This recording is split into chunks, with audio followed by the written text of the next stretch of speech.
We ready right now. All I know is this violates every canon of respectable broadcasting. How are you? Hey, who wants to help me get this recorder out of here? I need some muscle over here.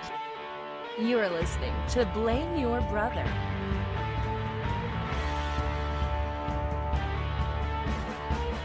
Hello, hello, hello. Welcome back, everyone, to Blame Your Brother, episode 250. We are here to entertain you for the next hour or so. We're streaming the show live right now on YouTube. Go to youtube.com/blameyourbrother and hang out with us every Thursday night, 8 p.m. as we stream the show. And, of course, we are Blame Your Brother. There are two of us that come to you every week. I am one half of that duo. My name is David, a.k.a. D-Brew, voice of the people, Glenn Jackson, spiritual midget, Mr. Wonderful. And this gentleman sitting over to my left, it is John. Hey, Bernie, John here, a.k.a. Tico, a.k.a. Mr. Groupon, Mr. PTI, the Madman. They got John Tortorella, a madman. They do have a madman. Okay, he's a madman. All right, so that's David and John. We'll be talking a lot of topics today. We're doing the Mount Rushmore of board games. Why are we doing that again? You said it's... We're doing it in honor of today is actually National Checkers Day. Oh, okay. So will that make an appearance? We'll see. We'll find out. We'll find out. And we will get into what is a board game and all that fun jazz. Last week we did the teams, some comments here and there, but somebody, Trapper Haskins, who I'm wearing this T-shirt right now, was disappointed we didn't put the Browns on there. He thought that's a great name. So, hey, man. I mean, was he being clever? He says a great name, so I don't know. You know, other people had their 2 cents. But, yeah, so, you know, we do a Mount Rushmore every week, and people always have opinions, which we welcome. We love opinions, so bring them to us and let us know. But we got a lot of stuff to talk about. The Emmys happened, some pop culture news we'll discuss, you know, plenty to get into. So we will just go ahead and get the show running. That's right. So this past weekend was my daughter's 3rd birthday. So John was over there with his wife and his kids, and we had a pretty good time. You know, a lot of people there. I mean, a pretty good crowd. Not like there was 100 people there. And I think most people there were vaccinated. I didn't go around asking, but you know, I find this day and age, people will generally tell you without having to ask, like if you're talking to someone for a period of time. So, but it was fun, man. I think the highlight of the night, and I know Corey listens to this, so I'm just going to go ahead and put it here. We went outside at some point when the party was kind of winding down. It's me and my son are out there playing basketball, and Corey is my brother-in-law and his son, my nephew's out there. We're shooting around, and somehow it turns into me and my son versus Corey and his son in a game of 20. You know, and it started off, it was kind of loosey-goosey, I would say. And I would say as we got to the end, things started to pick up intensity-wise a little bit. Not like me and Corey weren't like hacking, but we were trying. You know what I'm saying? Yeah. I think again, we're just like, yeah, whatever. You know, let the kids go. And I made a pivot at one point, and I swear to God, I thought I'd like ripped my ACL out. I mean, my foot was hurting bad. But, you know, my philosophy's always been if you can stand, you keep playing. You know, that's just how I played. But anyway, the point at the end of the game, we're down by 4, come back. We're down by, you know, it was whatever. We're up by 2, we tie it.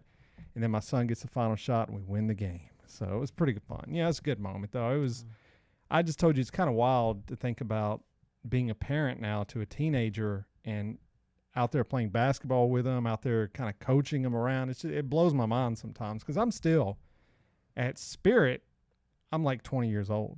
You know, that's what I think people who know me probably know that. I have a young spirit. I know I'm 44 years old, but I walk around sometimes thinking I'm like 20 in like everything I do. Yeah, I was thinking about that the other day because, like, the people I talk to and who I'm gravitated to at work are much younger than me. Mm-hmm. And that on a regular basis, they're like, I keep forgetting that you're in your 40s. Right. And so I'm like, I keep forgetting I'm in my 40s. Yeah. I have to like wake up and roll out of bed and stuff like that. But I mean, mindset wise, I just hate old people talk. I hate it. I hate talking about finances. I hate talking about business. I hate talking about I don't really want to talk about any of those things. Like if I wanted to have a discussion about those, I would go talk to a person in that field. And like I've been to adult parties, you know, I'm 44. Yeah, I've been to mostly all adult parties, but you know, where it's all people my age and I'm just kind of you look for someone like, who is the cool person here I can talk to? And then sometimes you don't find those people. So I'm like you, I work with a lot of 30-year-olds, and I'm more apt to speak to them about life, you know. But well, I mean, I touched base a few weeks ago. Touched base with some friends that I hadn't talked to and hung out with for a long time, and like I was texting them at first because they happened to be hanging out again with each other, and an old practical joke I had one of them play on the other one. Apparently somebody was asleep at their house, and I mentioned that joke, and they the person that it got played on was like, "That's not funny." I'm thinking, I'm still laughing. Right, man. I don't know. I mean, I'm just thinking at 70, are we still going to feel like we're 20? I don't know. I think about those things a lot. But anyways, I got a question for you in just a minute. I've just been having some weird kind of deep thoughts lately. It just random things that come to mind, I guess, that thinking about. I've been reading a lot about the fifth dimension, the sixth dimension, all these different dimensions we get into, and I just find it very interesting because, you know, I'm aware. I guess I'll just get so. I started reading about I started reading about the fifth dimension. We started talking about it at work, and so the first dimension, if you know, is a line. Second dimension is a shape. Third dimension is like a shape, like a cube. Yeah. And the fourth dimension is time. Now the fifth dimension they have not uncovered yet, but they feel that if you could crack the fifth dimension, you could essentially time travel, bend reality, all these things, right?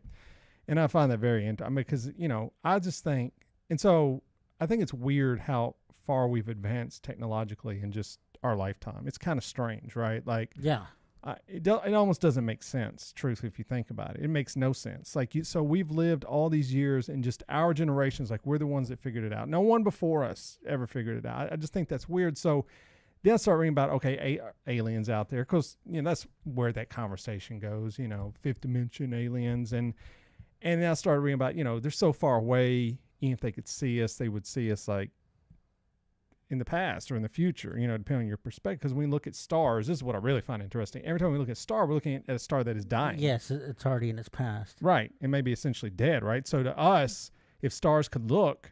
I mean, to put it in perspective, like we've all heard that if the sun were to burn out, it'd take 8.5 minutes for us to realize visually that it happened. So if we're looking at a star that's millions, 250 million miles away, it may have already burned out. It's dying. Yeah. And so we're seeing like time travel in the sky at night. Now I'm like, that's blowing my mind. Okay. But then I started reading, okay, some scientists believe that we may be like 2.0 of civilization, right? Like there may have been like an entire civilization before us that did everything we did. And then it's been so long, I'm talking, you know, billions of years. I've heard about that theory. Yeah. And when I was a little kid, when I'd watch like documentaries and stuff, especially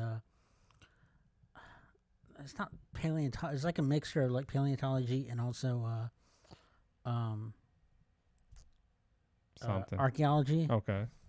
Where they've dug so deep, but they've found modern day things. Like they've done they've dug like not through the Earth's crust, because we haven't dug that deep yet, even as of now, but several hundred layers deep, feet deep, and they found things like a fork. So okay, and that was like way below fossils that they found. So yeah, I'm starting to. I mean, you know, I know. Look, here's the thing: you're either. I understand if you're religious and you follow the Bible, and there's a beginning and there's an end. I get it, right? But I'm not. So I'm like, wait a minute. We may be like 2.0 civilization. Like, are we going to end one day because of our stupidity? I mean, I could definitely see that happening, like burning out all the resources, everything goes away. I mean, it's heady. It's deep to think about, you know, and then you just think about, well, if there are other life forms out there and they're like us, we're never going to see each other because we can't even get that far. We would die. Like, you would have to put, you know, centuries of generations on a spaceship and fly it out we would never see them, you know. But then this is the question I really unless thought. that fifth dimension is wormholes. That's true. But are you going to go in it first? No, but I'm not that guy. I don't know. There's many that guys, and could they come back through the same wormhole? I mean, there's a lot of questions. You're right. I mean, if it worked where it was like a Amtrak, sure, that's great. But it may work as it's like Back to the It could be a Future, one-way trip. and you destroy the DeLorean, you ain't coming back. Like Doc in Part 3, so he builds a magical train. But anyway, but then I started thinking. So I said, man, everything just seems weird. I've been thinking a lot about the Matrix. There's theories about the Matrix, a documentary about it that I haven't yet watched, but I want to. And I just thought, I was like, this is really weird. I was thinking, have you ever met anyone in your adult life with the exact same day, month, year, birthday as you? You ever met anybody? And in my adult life? Yes. No. Do you not think that's strange? Because I have not either. I went around the room at work. No one had met anyone with our same birthday. Now that's, year and all. you've probably been in a restaurant where it was their birthday, but you did not meet them and you did not have a conversation. I've never had a conversation with anybody that shared my exact same birthday. I have, but not in my adult life. Yeah, as a kid, right? Probably in school. In school, yeah, just because it comes up more often. I'm just like, bro, that's and you're surrounded by the same people, at least in the same year. Yes. But Keegan Shea, okay, same birthday, same year, and everything. Do you not think that's kind of weird? Of all the things in life, like you've met so many people, right? You've met. I don't know if you've met people with every birthday that ever existed. Of course not. That would be millions, but at least in your year, I just think that's weird. I think it's just a weird thing, and I just get back into this. I don't even know if I could put together like people that would who have the days 1 through 31 that I can recall. Just life is so. And there was a running joke we had for a while. Me, you, and Kenny's birthdays were all. The dates 24, 25, and 26. Different months, completely different years. So yeah, it was. I don't know, man. I just think they all were different years. Well, no, yours was the same. Same year, yeah. But I'm starting to kind of question the basis of reality. I guess is what I'm saying. Like, there's not much I can do about it. Like, it doesn't really matter if I. But I just, as I'm getting older, I'm having time to think about these things I've never thought about before. Like, maybe there was a civilization before us. Maybe their history books because the scientists said, pretty much that all those resources of that 1.0 civilization, we'll call them, would have disappeared except for a few, like you say, maybe random out of things that aren't biodegradable. Yeah. That literally, most metals come from the earth anyway. Right. So if you have something that's made of metal that's not that you have a way to keep it from oxidizing, then it's going to remain in that state. Yeah. So I don't know. Just kind of some thoughts I had, but I'm very interested in that. I think that just the only thing that made me come around from that line of thinking was the fact that there would be, for us to be here again, there'd have to be at least somebody that knew what happened to that first civilization. No, there wouldn't. I'm talking at billions. least to survival. No, I'm talking billions. John, you don't know the first human that was on Earth. Yeah, I know that, but no one knows him. But that first human would have. Now we're talking about this second civilization. Well, no, but I know religiously, yes, there is a man named Adam that was the first human, but you got to remove that. We're saying scientifically. We do not know who the first. Okay, we don't even know where they came from. I'm saying say this was the 1.1, the 1.1, whatever 2.0.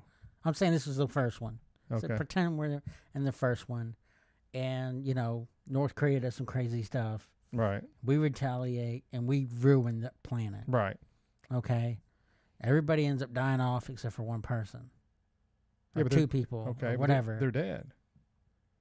Then how's the next civilization start? Well, how did life begin to begin with? That's what I know what I believe. But I'm saying, what do scientists believe? It was just happened, right? Well, the state that Earth was in, right, for the first round, mm-hmm, was in a state of the Earth was growing in itself, right? According to science, yes. That led to the amoebas forming, and everything branching off from that. Well, maybe it took another. And so, the Earth is not in that position now. Maybe it goes back to it in a billion years. A billion years is a long time. to even say the word a billion, we never really think about how much it is, right? Like it's a long time. Like you won't even, I don't know, man. But I mean, like the original fission of elements and stuff. Well, it's a theory. From the core outward. It's a theory. You understand? Like even if you're a scientist, they do not know specifically how life was. It's a theory. I mean, the Big Bang Theory is just a theory. We don't know. You know what I'm saying? We could just, I don't know. It's just weird. It's kind of heavy to think about. But anyway, but I was talking to people at work, and so I asked that question, and they're like, yeah, I know a couple people with the same birthday. I go, you know a couple people with the same birthday? And they're like, different year. I'm like, no, you're not. Listen to the question. Yes, I've met people with the same birthday as me, dude. Are you crazy? Of course, I've met a few over the years. No one listens, man. That's my whole point. No one listens. So anyway, that was just some deep thoughts. I think it's fun to think about those things, though. I think it is too. I think that's a lot of where a lot of good science fiction comes from. Right. People are having these thoughts and they kind of come up with storylines to support them. And like, oh, this is great. And they run with it. But I'm afforded those thoughts now because when we were younger, and I think this is a poor, rich thing. I like to bring everything back to economics. When you're poor, you don't have time to think about such things, right? You're thinking about just how do I get to the next day? And now that I'm well off, I would say I'm well off. I'm not wealthy by any stretch, but I'm well off. I mean, I have time to go. You're not worried about your next paycheck. I'm not worried about next paycheck, the next meal. Obviously got to keep working to keep that going, but it allows your mind to think different things, So anyway, anything going on you this week? So you came to the party. Anything else other than that? Just working and working and working. So, it's fun. Yeah. All right, well, let's hit some. I do want to say I wore this. I'm wearing the Trapper Haskins shirt. If you can see this in the live stream, I love this shirt. It's just super fantastic. His daughter did the design, did our design for a while. I was in Walmart. I had to go pick something up before the party. Some random guy stops me. He's like, "Hey, can I take a picture of you next to you wearing that shirt?" And I was like, "Oh, Trapper?" He's like, "Yeah, I know him. Blah, I play baseball with him. Blah, blah, blah." I was like, "Oh, that's crazy." And then at the birthday party, Corey's like, "Let me take a picture and send it to Trapper." So Trapper's probably thinking, "What is going on with this guy?" I'm getting, but I'm just shout out. I love this shirt. If you want to get you one, go to trapperhaskins.com. Like I say, he's been on the show. It was phenomenal. So I mean, you need to listen to his music. Yeah, really good. Okay, well, let's talk about some news stories. Let's just start off with the big, juicy one, I guess, the biggest one this week. The Emmys were held. The 2021 Emmys were held this week. I don't know if you know anything about the winners. So the big winners, the big shows, I don't know. I'll see if you watched The Crown, obviously was a big winner. A lot of best actors, best show. Do you watch The Crown? Have you ever watched it? Nope. I started watching it with Casey, and I was kind of digging it, but it's not one of the shows where I got to keep watching it, but I would watch it if I had nothing else to watch. And she just kind of bounced on it. It is kind of, it tells the story of the Queen, And so the current season has Prince Di and Charles. It's people love that stuff for whatever reason, whatever. It's a British thing. Of course, they're going to win awards. Ted Lasso was also a big winner. Do you watch Ted Lasso? No. You should. Season 1 is phenomenal. It's one of the best season 1s television I've ever seen in my life. That was a big winner. Jason Sudeikis won. It won for comedy series. The actress in it won. Kate Winslet was a big winner. Mayor of Easttown. I don't know if you watched that. It's an HBO series. Really good to check that out. Gillian Anderson, who used to be on The X-Files, is in The Crown now. She won. Last week tonight with John Oliver won, which seems to, other things. Stephen Colbert won. Conan O'Brien kind of stepped up behind him while he was giving the speech, and it was kind of funny. But what came out of this... Now, you've noticed all the winners I've named, right? And so all the main winners were white people. And so we've come around to this thing again where Emmys So White became trending on social media. And there were some black winners. RuPaul's Drag Race won winner for outstanding competition program. But honestly, you go through here, Ewan McGregor won for something I didn't know he was even in. Queen's Gambit won. Olivia Colman from The Crown. Josh O'Connor for The Crown. So you're starting to see these are all white actors. And there are black actors nominated along the way. Before I say that, how unfair is it that a show like The Crown has to go up against The Mandalorian? I'm like, what is happening? There is a 0% chance that The Mandalorian, as good as it was, is going to beat The Crown. That is not going to happen. Stylistically, they just don't match. It was blowing my mind. Outstanding directing, The Crown, Bridgerton, The Crown, Handmaid's Tale, The Mandalorian. I'm like, dude, you could take all your money and bet that wouldn't win. You would have won like $1 off of it. But the point is, it's silly. But anyways, we get to the conversation once again about, Emmy's so white. And look, here's what I say about this. I think this is, I always looked at, Hollywood is one of the most liberal establishments there is. I mean, I think anyone would agree with that. I used to say things and Lee would go, our former co-host would go, no, no one agrees with that. But I'm safe to say that people assume that Hollywood is liberal elite. I mean, I hear it all the time. And these awards are done by them, okay? These aren't done by like Joe Schmo in red state country or anything. These are done by members of the Actors something association, whatever it is, Tennessee Film Actors, whatever. It's some a group of people that do it. So who is the blame here for this? I mean, you can't. Are you pointing back to like the people? I know you're not pointing to the people going, "Yo, the Emmy's so white," because we don't vote on this. Like, yeah, we have no say whatsoever. I mean, I have none. Like, The Mandalorian, the last episode could be my favorite episode of all time, right? There's no way I could ever get it to win Best Directing for that episode. So I always said, if the liberals aren't even voting for the black, Asian, actors, trans actors, and things like that, then they're screwed, man. I mean, maybe they figured they covered all their bets with the RuPaul's Drag Race. I'm thinking, I don't know. But like I say, it's also unfair. Like, what? So if you watch The Crown, I don't watch it, but I've read about it. I've watched Ted Lasso. I have watched Ted Lasso, and I'm like, I watch a lot of things. You know that. I watch a lot of TV shows and a lot of movies, a lot. And I watched Ted Lasso, and I said, this is the greatest comedy I watched last year, bar none. I would give all the awards to it. I mean, is that a reflection on me? I've watched other great black shows. I mean, I've watched a ton of them, but nothing stuck with me for a comedy. And I love Blackish. I think it's a great show. But if I was just comparing the two, Ted Lasso kills it. And I feel like they're in a bad situation because do you just start giving out awards to lesser shows because, and look, I'm not saying it's not right to do this. Because I have thoughts on that as well.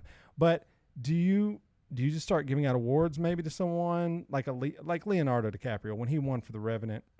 I mean, I'm sure he deserved it, but I feel like sometimes they give these awards to people because they've never won one, right?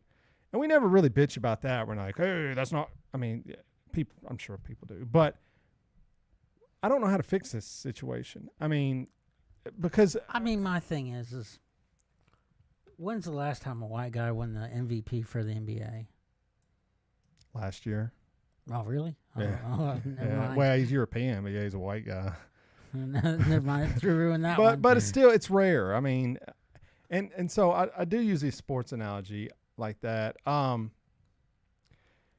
People are against reparations, obviously. I mean, I would say the majority of people are against reparations, right? I think it's because it was entirely framed incorrectly. Number one, people say we're giving reparations because of slavery, but I think that's like a dishonest discussion about what the reparations are actually for. Because we live in a country where when we talk about sports, we're like, it's got to be fair, right? The game has to be fair. If it's not fair, even though baseball is not fair because one team can spend $200 million on a team, and then like your Orioles are spending like $30 million. Yeah. I mean, NFL. Salary cap, right? So you can't spend too much. You have to play within the same thing. But life is not like that at all, because we talk about all the time, like if you were born in a bad situation way down the line and you never get your footing back up, it's hard. It's not fair. So we got to stop saying like fair. I just don't like that word being used. But yeah.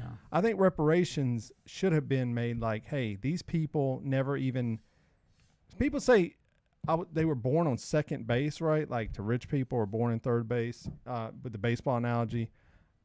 The black generation wasn't even let into the game until like last week, I feel. Yeah. So I understand the complaint from these people, but I also look at it as numbers well, that 20% of the population is black, right? So I mean, how many movies and shows are they going to be in that's a proper reflection of society? I mean, you would have to say, if there's 10 people on a show, then 2 should be black if you're breaking it down statistically. I mean, obviously that's not the case, and there's a lot of Well, I mean, how are you going to put a large number of 20% of your cast in The Crown? Right. You can't, because that's a historical show, right? You can't just start having go, hey, this black guy's going to play Prince Philip. People going to be, excuse me? What's that? I mean, I guess you could do anything you want, but if they're being historically accurate, they cannot. And I understand sometimes shows do kind of play with it, and I'm fine with that as well. That's to say, I just don't know how they're ever going to fix this, John, because... Well, I mean, you also have to get more black actors, period. Yeah. You have to have more black shows, period. Right. And so let's talk about the Wonder... And also, you made the analogy of comparing The Crown to the Mandalorian. Right. There's certain shows that are going to be award bait. Right. You pick a historical piece, that's award bait. Right. Yeah. And so if you want to do that, then you have to go historical. I mean, Moonlight's not historical, and it won Best Picture. I mean, I see your point, though. But no, that's but are you Cowtown? So you're going to follow the white man's plan? Because they don't want to. I mean, I wouldn't want to do that either, right? Like, no, I'm not saying. I'm saying if that's what your goal is, if that's why you're upset. Well, I think they're upset because they never win. I mean, how many awards does the Mandalorian have for greatest? But let's flip this around. I mean, if it was flipped, I would be very upset. So I understand where they're upset from. Like even being at a battle of the bands in a local band, when you don't win, you're upset, right? Even if justifiably you did not deserve to win, you're still upset because you want to win. Yeah. We put this big emphasis on winning. My message to be, who cares if you win these stupid awards? I mean, truthfully, it's an award given to you by a group of people. You don't even know who they are. Are you making good quality shows? I mean, I would just, and that's easy for me to say. I don't make shows, right? Of course, I would want to win awards if I was doing shows, but I would be happier with a quality show than an award. When Atlanta, you loved that show. Oh, I love it, 100%. But they didn't win any awards. What was it going up against? I couldn't even tell you. I mean, because I don't really pay attention. Well, but Mr. Robot was up around the same time too. Yeah. So I mean, that clearly got a lot of stuff. But I mean, if there were quality shows like Atlanta running in this past year, we might be having a different conversation compared to what's out. There might be. We just might be aware of them. I mean, I know there's a number of black shows that I don't watch because I'm not a lot of them I'm not aware of. Usually I'll find out like it's this woman's she was basically raped one night, and it's her story of how it happened, and it's kind of a dark comedy, and I heard it's really good. I've never even heard of this, John. I'm like, I literally was watching this live and I go, who is that person that just won? I've never heard of them. I think I'm pretty good at keeping my pulse on the pop culture vein. I'm like, I don't even know who this person is. So a lot of it is, it's the media. We know that with the podcast. If Kanye West retweeted our show out tomorrow, we would have like 250,000 downloads immediately, right? For nothing, for just a retweet. Nothing about the show or anything, because a lot of it's just, is your name out there? Can people find it? And from there, you have to perform. Like I say, I mean, anyone can make it anywhere, but once you get there, you have to perform once you get there, right? I mean, any record label could come to us tomorrow and go, I'm signing you guys, but when we get to the big times, we would get destroyed, right? I mean, like, being honestly, would I sign? Yes, I would sign, but I would know in my head that I'm a fraud. So, but I'm saying that's a conversation that keeps coming up. And I do want to say the Wonder Years is out now. The new version of the Wonder Years. Now, have you seen this? I haven't yet. Okay, but you've seen the trailers for it. So I know it's Don Cheadle's doing the voice. So it's a black family set in the 60s. Now they're calling this a reboot or a remake or a rehash, or I've heard reboot. I don't think this show has anything. I don't understand how this show is a reboot. I watched just a little bit of it. I mean, on paper, the premise is the same. Yeah, but that premise has been done 100 other shows. Like kids growing up in the 50s and 60s. Sure, American Dream was the same concept. They didn't call that the Wonder Years 2.0, did they? What's the difference? I watched the show. Like, I watched 10 minutes of it. I said, I already know what this is going to be about. I'm telling you, I was just in my head. I was like, this is going to be very political. Boom. Starts off. very political. And I understand that, and that was their culture. The Wonder Years was not political when it started. I know it went political at times, the Vietnam War. At the end. Well, I mean, it was also specific to, because his older sister on the show was very like hippie, anti-war yeah. and left-wing, where the dad was kind of on the right side. Oh, definitely, yeah. But it wasn't a political show. The joy of the Wonder Years to me, it was apolitical. It was a heart story. Yeah. It was a story about a young man growing into an adult and learning along the way. This is not what the Wonder Years is, John. This show, I mean, it may be some sense of that, but when you start off on the first episode about how black athletes and white athletes weren't allowed to play together, which is a fair story to tell. It's been done. It's been done well. Remember, The Titans is one of those good examples of it. I think it's a great movie that talks about it. That you can't call it a reboot. It's my whole point. Call it a new name. Don't put the Wonder Years on it because you're trying to coast back on people who watched it our age. I don't like that. Like I said, and if that's what people are going to do to win awards, just follow a script that's already there, then what's the award even worth, right? I mean, nothing. So anyway, I don't know. I will not be watching the Wonder Years. It's just not for me, and I understand that. It was not written for David in mind. It was written for John, and there's people that are going to like it. But so anyways, the Emmys, I do enjoy watching just a little bit. I'd love to see just the different people that come up. It's always entertaining. And Seth Rogen gave a very crazy speech about. He came out and he's like, I thought this was going to be outside because they told him it was going to be outside. It was inside a building. He's like, there's like too many people here and no one's wearing masks. And I was like, ooh, that's a bad look. I guess the producers were not happy. That was not scripted. That was unscripted. No. But Seth Rogen. I mean, you gotta know what you're getting into when you get. That's true. I mean, that's true. Okay, well, let's talk about another big story that came out this week is the disappearance of Gabby. What's her name? Petito. I hope I'm saying that right. If not, we're going to hear about it. But so we're talking about this right before the show fired up. This is another example. This is a young lady that has come up missing. She was a vlogger. I think she was on TikTok, YouTube, and her and her boyfriend were going across the country documenting their journey in an RV. People like that kind of thing. It's because you don't do it. And so you're like, oh, let me watch these people do it. Well, things started to go downhill quickly. As you can imagine, you should not go on a trip with a new boyfriend or girlfriend. That is a recipe for disaster. I'm saying a week trip. Sure. I mean, 2 weeks pushing it. If you're taking a plane ride to go someplace and you're staying in that place and then you take a plane ride back home, yeah, that's fine. But to do something where you're solely dependent on another person and stuck together the entire time. Yeah. Where there's no bailout, there's no ripcord. You can't. I mean, So anyway, they got in some arguments along the way. The police were called out.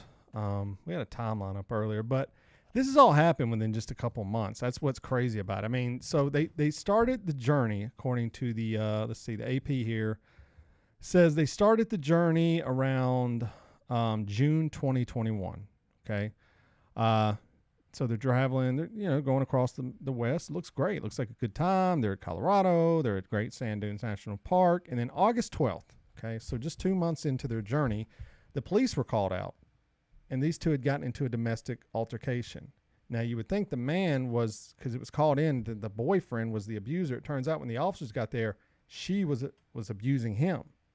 And in a lot of police incidents, they didn't make an arrest. They probably don't make a lot of arrests where the women are the aggressor, right? That's something that's just it's misogyny in society, and it's understand. So much that when we were in Police Explorers, which we talk about all the time, and I worked at the police department. The rule became at the police department, if you go out and you can determine an aggressor, you have to make an arrest. It doesn't matter what the two parties say. If John, you and your wife got into a fight and they get out here and they determine Robin's the aggressor, they have to arrest her. Like, they have no choice. Even if you're like, I'm not going to press charges, they have to arrest because they were finding people were getting murdered the next day because the wife was getting the hell beat out of her. He said, I don't want to press charges. And the husband would kill her, 2 days later. So anyway, that happens. Okay. So then August 19th, somebody finds their van. Oh no, August 19th, they're hunky-dory and everything. So the mother talks to her on August 25th, and I think that's the last time they talked to her. August 27th, somebody found the camper in an area. Okay. And then August 29th, a potential witness claimed in a TikTok post that her and her boyfriend found the ride. Okay. Then September 1st, the boyfriend returns to Florida by himself, minus the girl. Bad look.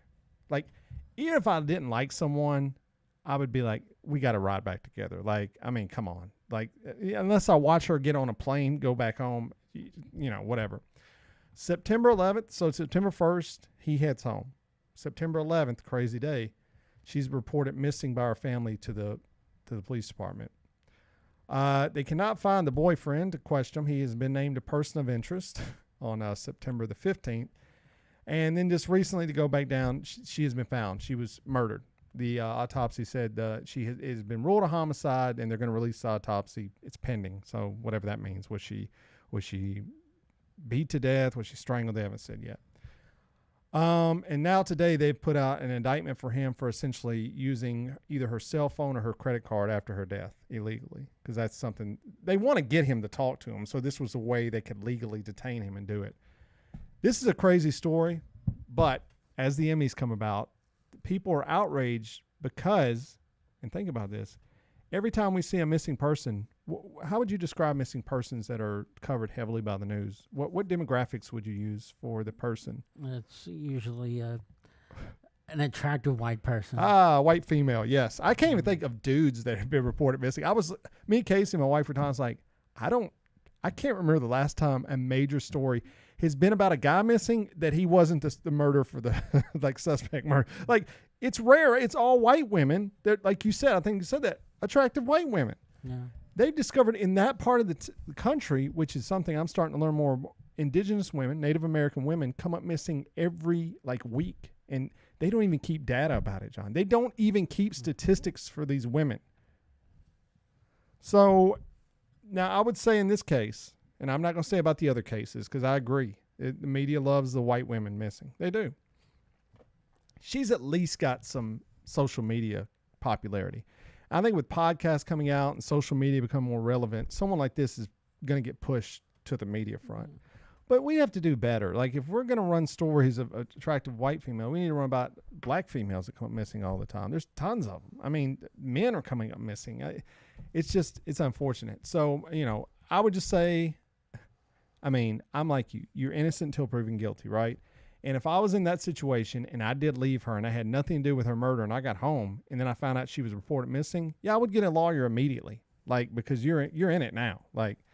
But I would come forward and talk with my lawyer. I would not stay hidden in the Everglades of Florida. So it doesn't look bad for this guy, but they don't have enough evidence to charge him. So we'll see what happens. We'll see what that autopsy reveals. But I had to talk about that because that's all over the internet. People are going crazy about that. And then last quick story, Elvira, one of my favorites, my first crush ever in life. She came out this week, and she's written a memoir, a book, I believe. She has been in a relationship with a woman for 19 years. And, that was hidden from everyone. Yeah. I always wondered, I was like, she hooked up with all these. Well, she also said Wilt Chamberlain essentially raped her. So that's a crazy story. Wilt Chamberlain, Tom Jones, all these people, and I always wondered, is she just single for the last 20 years? That's very bizarre, but I guess she's kept it hidden because she thought people would not like that with the Elvira brand. I don't know. I've kind of read that here and there, but basically saying congratulations that now you and your partner. And she said when she met her, she was into men. And I guess she met her at a time where things kind of happened in her life, and they been together for 19 years. So kudos to her. You don't want anybody living in the dark or anything like that. That would be terrible.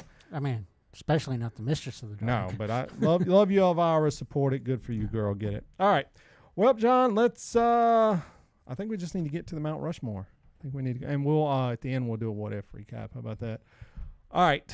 We're doing the Mount Rushmore of board games. Now, I just looked on the internet and I said, what is a board game? And one website said any game where players have to interact with a board. I'm like, okay, it's pretty good, I guess. I would say I'm looking at all my choices. I think that's pretty fair to say. Do you have anything to add to what is a board game? To John, what is a board game? I think it's a fair assessment. Okay. Because we were talking we were picking this and we were talking is this a board game? Is this a board game? And we basically said, like, cards are not a board game because they're a card game. It's almost they're almost a game in itself. Right. And so I guess you could say there's no board. I mean, there is a table's a board, right? So you could argue, is a hot dog a sandwich? I mean, that big argument, but whatever. Point is, we'll see. Our list should just be all board games. So we'll look at the most iconic, the best, whatever. We're going to do the Mount Rushmore of board games. So I believe you start off first this week. So let's go number 1 on John's Mount Rushmore of board games. What do you got? I'm gonna have to go old school, and I mean, when you talk tournaments, when you talk the whole 9 yards, even probably the games that's featured most in movies and stuff like that. Okay. It's chess. Okay. So I got to go with chess. Yeah, I mean, it's obviously a good one. It's one that I don't know today. I know Nick, my son, was introduced to it this year, and he kind of liked it, But I feel when we were growing up, it was a lot more involved than today, is what I kind of think. I don't know. What do you mean by involved? I just think we were encouraged more to play like a game like chess, is what I kind of think. I don't know. I'd agree with that. I don't know that kids are being taught chess today. I could be wrong on that, but my older son knows nothing of chess. So, I mean, I'm assuming. Well, how old were you when you learned how to play chess, though? Probably around the 5th grade. I was in chess club. Oh, okay. So probably around 5th grade is when I learned, my parents weren't teaching me chess because I'm not sure they knew how to play chess, But, I mean, I enjoy it quite immensely. Yeah. I'm no good at it, but it is fun to play, and it makes good, like you say, there's a lot of good movies about chess. It's fun. I was watching a movie today, actually. It was called The Riders of Justice. It's kind of a foreign film, but this one guy was talking about chess in the movie, and he said, chess is great because there are no shortcuts, there are no cheats. Whatever is on the board is what you get, and your strategy determines the winner. There's no tagging out or all that. And I was like, that's pretty good, actually. I've watched a bunch of shows with chess in it. I was watching a TV show with chess in it. And it also seems like whenever for a while, at least in the 90s, whenever they came up with a new computer, the biggest test would be to try and run a test game with a champion of the time. Can it beat the grand champion? It's like, probably. I mean, I don't know. Does it normally beat the champion? It has, right? I can't even remember, but I think it has, and then sometimes it hasn't. But it's like, all right. I mean, if you go to a draw, okay. But anyways, yeah, chess. That's obviously a good one. That definitely belongs in the Mount Rushmore. Okay, well, I got to go with the one that just popped out to me. When I thought of board games, it's the one I think of. This is the one probably everyone thinks of. It's the one that a lot of people don't even really play it. You don't meet many people that have really played it to completion because it would take forever. The rules are never really that set in stone. They always change. There's a rule book, but no one I know has really read the rule book like that I play with, and that's Monopoly. Is my number one. Is it a fun game to start off with? Yes. Is it great for America because it's all about capitalism and just putting your foot on someone's neck when they're poor? Yeah, that's exactly what the game's about, 100%, right? I mean, that's what it is. You move around the square, you try to buy up properties, and you try to just gentrify the whole board and throw everyone out of the game. Yeah. Now, I've played Kid Monopoly and finished it. I played Monopoly with my kids and finished it. I've never played where there's been like 5 or 6 people. Either there are fights that break out, or you just get bored and you're like, all right, man, this is okay. Because, like you said, I've played to completion many a times, but not without without some wheeling and dealing. There is controversy of every. The bank. You can ask for loans from the bank. I'm like, no. We play that way. So what are you going to say at that point? You play that way. Well, if you're around 3 other people and they say they play that way, you just okay. Well, you gotta talk about the rules beforehand. But see, that's one of those games where you don't talk about the rules because you don't think of like certain things. But it's in every. I have several copies in my house. Anyone our age probably has a copy of it. Do you have a copy of it in your house? Of course. Everyone has it. So I would, what is your favorite piece to be, John? You want the everybody wants to be a race car, man. No, I like the Scottish dog. That's my boy. Yeah, I love the dog. But the race car is a good second choice. They're all kind of cool. There's the dog, the race car, the thimble. The iron. Can you imagine getting stuck with the iron? The iron's, that's rough, bro. The top hat. Now, the electronic version we just bought last year, each piece has like certain attributes that are built into it. So this electronic version, You don't have to do all that nonsense. You have a like electronic board, and you put the cards, you do the and it calculates all that for you if you do it right. We messed it up a couple times, but anyway. But there, so if you're the dog, you get double on this property or whatever. So, but in the real world, it's just what looks cool. I've always liked the dog. So, yes, but Monopoly, my number one. All right, number two for you, John. Number two for me. No notes here for John. No notes. I'm kind of going free on this. Okay. There's three of them that are coming to the forefront of my mind. I'm going to say one. I don't think it deserves number two, but I want to put it up there because I want to just make sure it gets on the list. Period. All right. And it's Trouble. Okay. Yeah. Trouble is. There's not a lot of games that have the hit button. Yeah.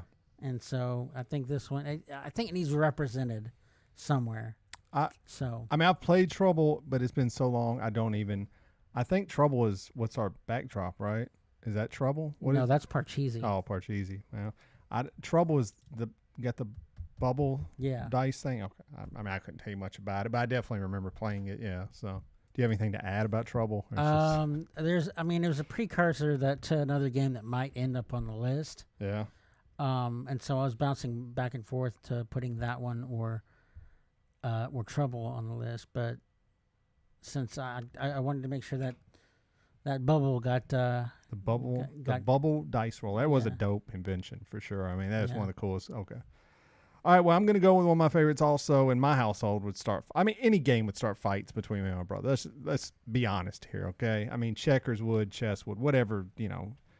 Freaking Uno. I mean, whatever. Any game. But this game I loved as a kid. I did play it a lot. It's come a long way, but it's come more electronic as they all do. But Battleship, man, I love that game because there is strategy involved in it. It starts off just dumb luck, right? I mean, if no one knows, I guess some people probably don't know what Battleship is, right? It's a grid board. I guess we need to explain these games on the board. So yes, it is a board with a wall in the middle, okay, and you get like 4 ships, and you have to put them on these pegs, and there's like 64 holes, I guess. I don't know how many there are, and you put your ships on. So the Battleship takes up like 4 spots. You have a little small one that takes up 1. There's one that takes up 2, whatever. I think there's 4 altogether.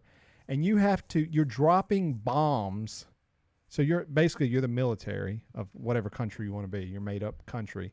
And you're dropping bombs trying to hit these ships. So you'll be like, I want to draw, what about A6? You're like, miss. You're like, So you have to keep keeping a thing in your mind, and you can mark it on your board, and you're trying to figure out where their ships are.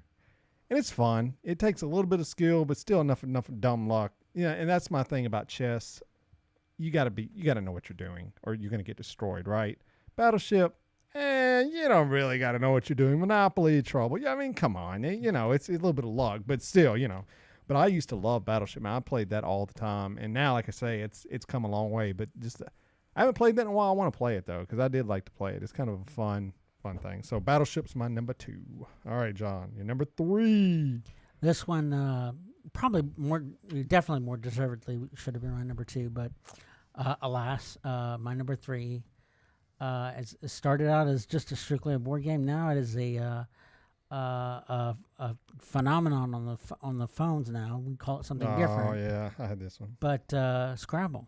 Yep. Also a fight-inducing game too. Yeah. And sometimes the rules may change depending on who you're playing with. How can the rules change so much on Scrabble? That's kind of crazy to me. Some people say that once the tile bonus is used, it can't be used again. Okay. And some people believe that you can keep using it as long as that word comes into play again. Yeah, it's fun. It's Words with Friends definitely brought it back into popular culture. But yeah, Scrabble's fun. I mean, it's a game. Once again, if you're a little bit smarter than everybody, honestly, you're probably gonna win. I mean, let's just keep that real. But if you get people around your same, it kind of gets clever. You learn new words. It's kind of a fun thing, and it's a good way. The thing I like about that one's kind of a learning game. I mean, you could say Monopoly is or chess, but that one's, you're kind of learning. You can learn new words and go, I never seen, that's a word. And back in the day before Words with Friends, It literally was, you better have a dictionary and you better be able to call people out on words. But that is not a word, dude. Yeah. Check it, man. If you didn't have a dictionary, you really couldn't check it. You'd be like, all right, man, whatever. I don't believe it's a word. What could you do if you didn't have a dictionary? You just had, there was no internet. That's, people don't understand that, John. There was no internet to check people on nonsense. You just either, you were the best bluffer in the room and you generally won all the games, or you were that guy that got ran over and just the dude was just cheating on you the entire game. So, all right, that's a good one. Yeah, Scrabble was definitely good. Okay. All right, my number 3, I'm going to go with the poor man's chess, checkers. Checkers is, I don't know. I'm not a northern dude, obviously. You can hear me talking. I'm from the South, but checkers is a southern staple. I mean, you go in a Cracker Barrel, there's checkerboards at every Cracker Barrel there is. You go into people's house in the South when I was growing up, everyone had a checkers board. Not everyone had the chess pieces. Everyone had the checker pieces for sure. Easier to play than chess, obviously, so kids can get into it. And, once again, rules are kind of... the rules got to change. We play certain people. You got to ask, checkers, you got to start asking, like, now when I get down here and I crown this sucker, what can I do with it? Because some people, you can jump all the way across the board. And you're like, what? Excuse me? No. What? I play with people. I'm like, well, I guess we're in it. As Dr. Strange said, we're in the end game now. I mean, so you just got to go with the rules. But I've always had a checkers board in my house. I mean, I have one now. And it's been a little bit since I played. I played with the kids a little bit. And I used to play at Cracker Barrel when we worked there and we didn't have anything to do. We'd play each other. But it's a classic, man. And I had a set that's checkers and chess because it works for both. So that's why it's, it's a pretty friendly thing. But yeah, checkers I played probably the most of everything on here. So I don't know if you know this, but my half brother, he was actually a checkers champion. Really? In his teens. Wow. Like for the state of Florida. What happened? What can you do with that? Nothing. Oh, that's unfortunate. Well, I guess you can brag. I wouldn't even brag. Could you brag about that? I mean, how would you bring that up in conversation? Because people would clown on you, John. You know that, right? I mean, he's not the coolest person. Can you imagine being around Lee and his group of friends and you're like, yo, bro, I'm a checkers champion? You would get blasted, dude. I wouldn't even bring it up. Like, I'd hide those trophies like behind things, maybe to my kids, I'd be like, yeah, I was a checkers champion, but yeah. Anyways, okay, fun game. All right, we're coming up to your number 4, John. Your last one. My last one. What you got on there? Some interesting choices left. There's like a million actually. There's a lot of choices, a lot of places to go with, but I'm gonna have to go with a more vertical version of the one you just said. Okay. And go with Connect 4. Connect 4, yeah, that's a fun one. It's another one. Once again, not too hard to play. A little bit of strategy involved, a little bit of luck involved at the same time, but you can definitely, I don't know how long you can keep playing Connect 4, because I'll play with the boys. Like if we go out to a lot of the farms, like the pumpkin farms, they always have those. So you always end up playing them there. And we have that huge one at my house. Yeah. It's like a freaking 6x4 one. But it's fun. And like I say, I think a lot of the value of these, minus maybe Monopoly, is that they're pretty quick. You're not going to be spending hours playing these games. It's just something to do to pass the time. Yeah. So, all right. Well, yeah, that's great. Connect 4. All right, my last one. I'm kind of torn, but I got to go. Yeah, I got to go with it. Movie inspired. There's a movie inspired by this game. It's a fun game. We all want to play detective. We all want to know who the murderer was. The whole society's about that right now. I'm talking about Clue. Clue is a classic. I mean, Colonel Mustard, Professor Plum. I mean, come on. These are all great things. Who did they kill? Where's the murder weapon? Which room was it in? And I just played that not too long ago, and I was like, this is fun, actually. I like this game because it requires, once again, as I say, a little strategy, a little luck, all that. And it's kind of a bluff game as well. So I love Clue. I've always had Clue since I've been growing up. I've always been fascinated by the game. And now, as we see, as everyone has a podcast about murder, apparently it should be the biggest game in the country. You think so? Yeah, so it might be. All right, well, let's run it down. John had chess, Trouble, Scrabble, and Connect 4. I had Monopoly, Battleship, Checkers, and Clue. I left off. Only have one I left off. You grabbed all my other ones. I was going to put Hungry Hippos on there because I love that freaking game. And we got it just behind It's a classic, bro. I wanted to put something in there for the kids, but I think Checkers kind of covers the kids. There's a few of them, Candyland, Shoots and Ladders. Yeah, I definitely thought about that. If I was... That's a classic. You got some up here. You got Operation Operations one, which it looked like a fun game when you were a kid until you got it and you went, this is kind of lame, dude. This is too hard. Like, I didn't have those smooth doctor hands. Trivial Pursuit would have been a good one. Didn't even think of that one. Yeah. That's a good one. That can get some fights going. Oh, man. People did not used to like to play games with me, John. I'll just say that. It went south. My wife's like, I do not like playing games with you at all. Pictionary, Scattergory. I loved playing Scattergories. Yeah. So there's a whole bunch left. So I'm asking the listeners, let us know what your favorites are, because I'm sure we missed a whole bunch. You know, there's someone on Risk. Get that out of here. I've never met anyone that played Risk. I haven't. I've never met anyone that admitted to it. I did not like playing it on the actual board game. So you have played it. The computer version. Okay. Most of my family members cheat a lot of games, and when you're playing something electronically, it removes all doubt of what the rules should be versus what they say they are. And also, you weren't looking, I rolled a blah, blah, blah. No, computer says, Right. And so I liked playing it on the computer, and there was a way that you could kind of make it a faster game. Right. And so, but Risk is one of those games that could take a very long time to do. Oh, yes. Long time. I don't have time for that. So. And I think it's more in the card category.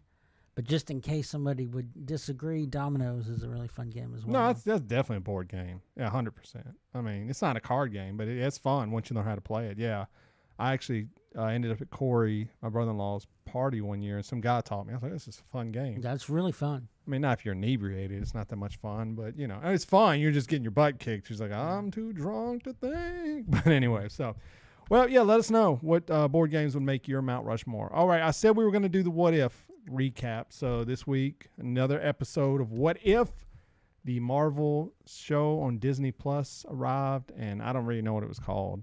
What if Thor was an only child? What if Thor was an only child that examines what if Loki was not adopted by kept. Yeah. And so what are your quick thoughts on this episode? It was entertaining. It was a fun episode. If you are into like Easter eggs and seeing people pop up, then you would have really enjoyed this one. A lot of pop-ups. A lot of pop-ups. But, I was like, what? As far as like the nitty-gritty and the storytelling that we've kind of gotten used to with this series, this one fell short greatly. And maybe that was a conscious effort, though. Maybe they thought, been a little bit heavy lately. Let's take it down. I mean, it could have. I mean, there is a spot of the show where maybe the contrast adds to it. Right. Yeah. I so feel if you have something that's super lighthearted, then all of a sudden a bomb drops, then it's it makes that bomb way more pertinent. Right. So it's tough to do a show like that. And really, because you don't have episodes of Black Mirror that are like, this is the happy episode, because the tone is it's Black Mirror. That's why I think that is the tough part of What If, because you've set the tone of these being, I mean, they're not always down and gritty. I mean, but generally something kind of bad happens on them. I mean, nothing. I mean, I'm not giving anything away. I mean, obviously something happens at the end, but I mean, nothing really happens, man. The Star-Lord one was kind of lighthearted for the most part. Yeah. But it was more action-packed. Right. Yeah. And story-driven, whereas this one, there wasn't even really a story. There wasn't a plot, no. Not really. And so the plot is Thor wants to be is a party animal, and he wants to party. I mean, that's basically what the episode's about. Yeah. Right. So, but it has some it has Thor in it. It has what's Natalie Portman's name? Jane Foster. Jane Foster. Got Kat Dennings in it, and some other surprises. So I mean, a lot of the voice actors came back. Right. It's a good one. I mean, if you're in it now, you're watching them, you're liking them. Like, I would not suggest this to anyone is to jump into it, but it's good. I mean, once again, the series is good. So, All right. Well, I think we've reached the end of this one, man. It went by pretty quickly. So hopefully you guys enjoyed it. We would love to hear all of your thoughts, comments, all those fun things, which you can do by going to our website, bybpod.com. That is our website where all of our past episodes, all of our social media links are there. Facebook, Twitter, Instagram. You got our YouTube page, email, ways to subscribe to the show. We also got that Amazon affiliate link, John. What's that about? Hey, Halloween's coming up. You got to make your plans. Got to buy your candy, your costumes, your decorations. Go to Amazon. But before you do that, go to our website, click on our affiliate link, help us out. We appreciate it. There you go. Do that. Help the show out. Tell all your friends No about cost it. to you, so. That's true. It doesn't cost you nothing. And some people give to a charity. We're not going to tell you to stop giving to a charity, but if you're not giving to anyone, then think of us, So, but yeah, go there for all of our past episodes. Everything is there, everything for you to digest. And if you haven't done so, leave us a rating and review on Apple Podcasts. Really appreciate that if you can do that. I do want to just real quick before we end, I want to say our friend, I may have mentioned this before, but Jen Star Cynic has a podcast called Synth Quest. And it is just basically it's her doing synth music, improvised. Is there anything that she cannot do? I don't know. So basically, she plays this music. It's all it's made up on the spot, and it's just a great podcast. If you want something to relax, chill out, just put your headphones on, listen to it. She makes this beautiful music. So go check that out. Like I said, it is called Synth Quest. To make sure I'm saying that right. Yep, Synth Quest. Jen Star Synth Quest is on Apple Podcasts. Go check it out. Leave her a rating and review as well. And go buy you a Trapper Haskins shirt. And with all of that being said, John, is there anything else? Don't blame yourself when you can blame your brother.